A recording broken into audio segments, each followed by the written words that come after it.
चुनाव सिर्फ और सिर्फ बैलेट पेपर से होगा, ईवीएम से नहीं होगा। ईवीएम से चुनाव कराना देश के लिए सबसे बड़ा खतरा है और सुप्रीम कोर्ट पर दबाव बनाना, डायरेक्ट या इनडायरेक्ट, परोक्ष या प्रत्यक्ष रूप से, सबसे बड़ा खतरे ये दो हैं देश के लिए। तो ईवीएम के खिलाफ तो ये हम लोग भी शायद ये सोच रहे थे कि जनता इस विषय में जागरूक नहीं है, लेकिन जो अब रिस्पांस आ रहा है ये हम लोगों का शुरू किया हुआ इनिशिएटिव है ही नहीं। ये बात बिल्कुल साफ हो गई है।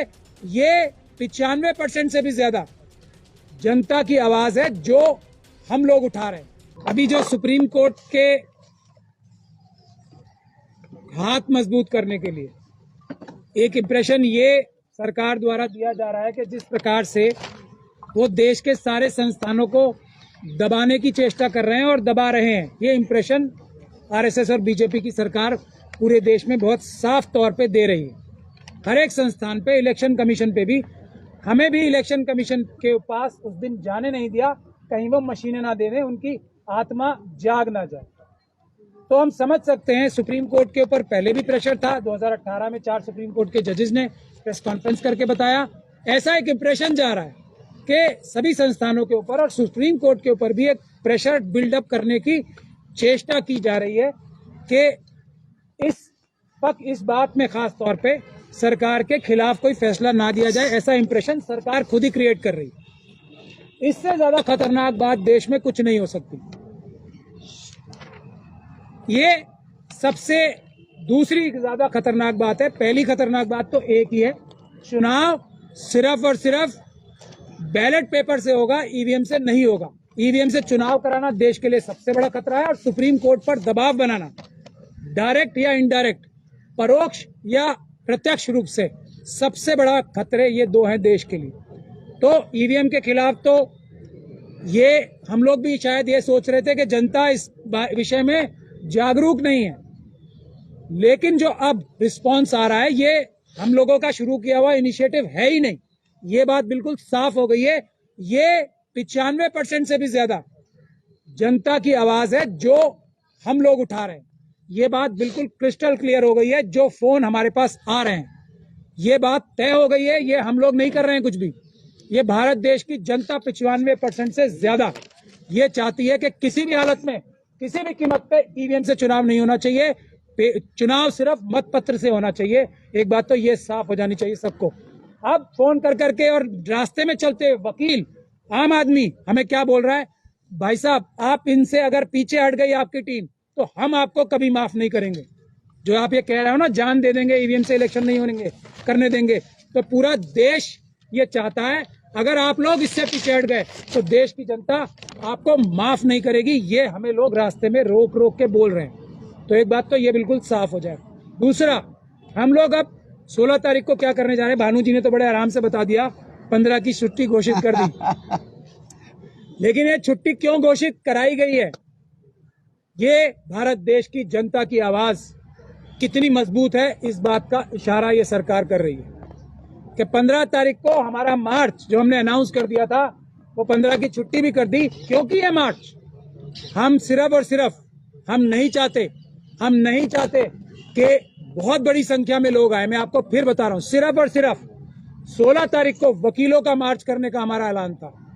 तो उससे भी आप लोग समझ सकते हैं कि 15 तारीख को छुट्टी डिक्लेयर हो गई। मैं उस पर कमेंट नहीं करना चाहता, लेकिन एक एक वकील हमें, अब ये जो वकील अलग अलग समुदायों से भी आते हैं, अलग अलग ग्रुप से आते हैं, जो सरकारी वकील है, मैं आपको ये मजेदार बात बता रहा हूँ, वो भी हमारा और भानु भाई का और दूसरे जो गौतम साहब हैं, जितने हमारे लॉयर्स हैं, उनका हाथ पकड़ पकड़ के बोल रहे हैं भैया इससे पीछे मत हट जाना, हम आपको माफ नहीं करेंगे। ये हमारे साथ हो रहा है। तो हम लोगों ने अब कोई शक और शुबे की गुंजाइश नहीं है। अगर हम लोग को ये मार भी दें, ये तानाशाही सरकार हम लोगों को मार भी दे, तो हम रुकने वाले नहीं है। ये जनता की आवाज है। तो 16 तारीख को सुप्रीम कोर्ट को, और ये हमारा फर्ज भी है, सुप्रीम कोर्ट के जजेस ने, 4 जजेस ने गुहार भी लगाई थी और इनडायरेक्टली बहुत सारे रिटायर होकर चीफ जस्टिस बोलते भी रहते हैं। हमारी जिम्मेदारी है देश की जनता की, सुप्रीम कोर्ट के साथ खड़े रहकर उसे जनता का भी सुप्रीम कोर्ट बनाए कि आपसे ऊपर हम किसी को नहीं समझते, आप निष्पक्ष रूप से फैसला करो, जनता आपके साथ खड़ी है और जस्टिस डिलेड जस्टिस डिनाइड होता है इस फैसले में। इसका कोई लॉजिक नहीं है। यही हम गुहार लगाने जा रहे हैं कि जब आपने खुद ही सुप्रीम कोर्ट ने बोल दिया कि वीवीपैट वाले जो वोट होते हैं वही वोट होते हैं, तो ये 1 रुपए की मुहर क्यों नहीं लगाते आप? 1 रुपए के खर्चे वाली ये हजारों रुपए की पूरी 3 मशीनें खरीद के और उसका एक लंबा प्रोसेस करने की क्या जरूरत है?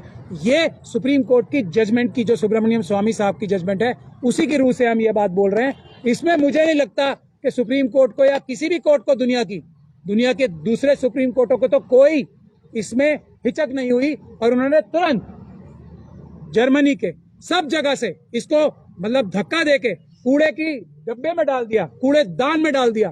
तो हमें कोई शक और शुबे की गुंजाइश नहीं है कि हमारा सुप्रीम कोर्ट भी इसको कूड़ेदान में ही डालेगा, श्रेडर में डालेगा।